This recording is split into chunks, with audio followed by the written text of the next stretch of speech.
നമസ്കാരം. നമ്മളിവിടെ പറയാൻ പോകുന്നത് എന്ത് കാര്യങ്ങൾ സാധിക്കാനായിട്ട് നിർമ്മാല്യ ദർശനം വളരെ ഉത്തമമായ ഒരു വഴിപാടാണ്. നിർമ്മാല്യം വെച്ച് കഴിഞ്ഞാൽ രാവിലെ ക്ഷേത്രം തുറന്ന് നമ്മൾ ആദ്യം വിളക്കൊക്കെ തെളിയിച്ച ശേഷം നമുക്ക് ഭഗവാനെ അല്ലെ ഭഗവതിയെ നമ്മൾ ആദ്യമായിട്ട് കാണുന്ന അവസ്ഥ നിർമ്മാല്യ ദർശനം എന്ന് പറഞ്ഞു കഴിഞ്ഞാൽ അവിടുത്തെ പൂജാരി അവിടെ നിർമ്മാല്യമൊക്കെ മാറ്റുന്നതിന് മുമ്പായിട്ട് നമ്മുടെ കാര്യങ്ങൾ അവിടുത്തെ ഭഗവാനെ അല്ലെ ഭഗവതി ധരിപ്പിച്ചു കഴിഞ്ഞാൽ ഏറ്റവും ഉത്തമമാണെന്നാണ് പറയുന്നത്.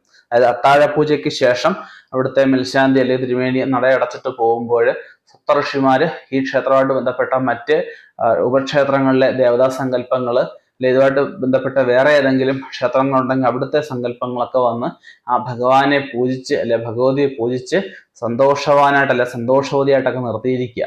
ഈ സമയത്ത് എന്ന് വെച്ചാൽ നമുക്കൊരു കാര്യം ഒരാളെ ചോദിക്കാൻ പെട്ടെന്ന് കൊടുക്കുമ്പോൾ എന്തുവാ, നമുക്ക് സന്തോഷമായിട്ടിരിക്കുകയാണെങ്കിൽ ഒരാൾ എന്ത് ചോദിച്ചാൽ നമ്മൾ കൊടുക്കും അല്ലേ. അപ്പൊ അങ്ങനെ അത്രത്തോളം പ്രാധാന്യമുണ്ട് നമ്മൾ നിർമ്മാല്യ ദർശനം ആ ഒരു വേള